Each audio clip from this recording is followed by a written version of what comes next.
Welcome back to the Fanboy Cantina. In this video, we're talking about the worst 5 movies that I saw in 2025.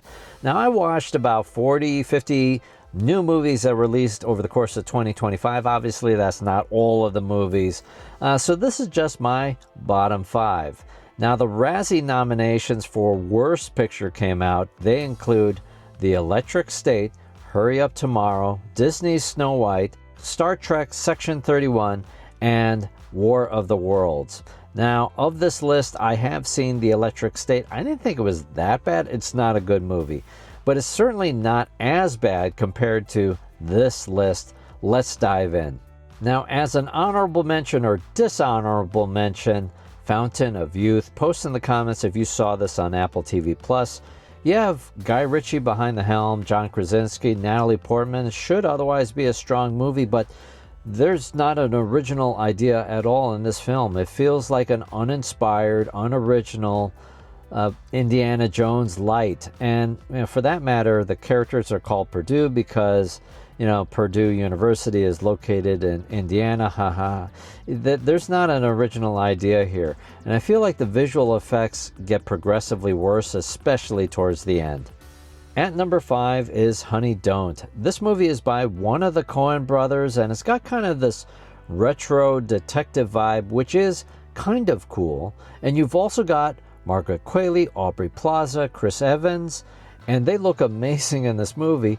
But that doesn't excuse the really lackluster script. It is meandering all over the place. It feels like they were writing it as they were filming it or whatever was going on.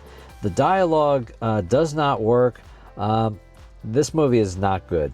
At number 4 is Love Hurts, and it does hurt me to put this on the list because I love Ke Huy Quan and Daniel Wu, both of whom are in this movie, and both of them are great actors, and both of them are wasted in Love Hurts.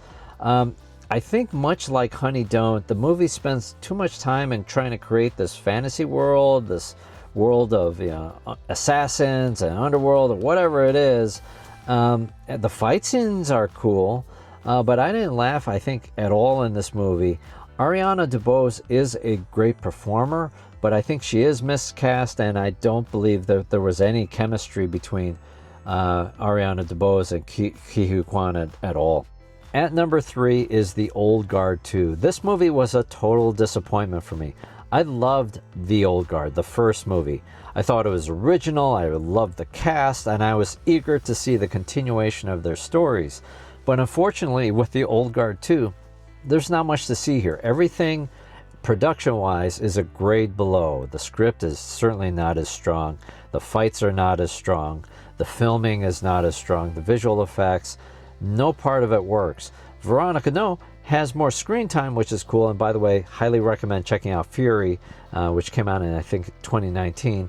She's great in that. Uma Thurman is in this movie, which is kind of cool, but she is completely wasted in this movie.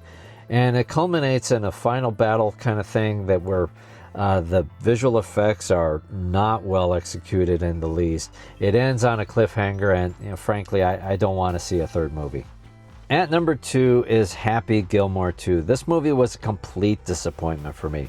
I love Happy Gilmore, the original movie. It's hilarious, it's original, it's infinitely quotable. The Price is Wrong, Bob. It's just hilarious end to end. It's an amazing movie.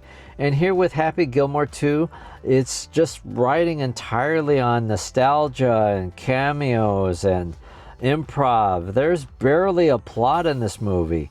I mean, you've got Bad Bunny, that's cool, but really, this movie lacks all of the charm of the first movie and a complete disappointment. And at number 1, my pick for the worst movie that I saw in 2025 is Bubble and Squeak. I know this is an obscure choice. I saw this through the Sundance Film Festival 2025 online.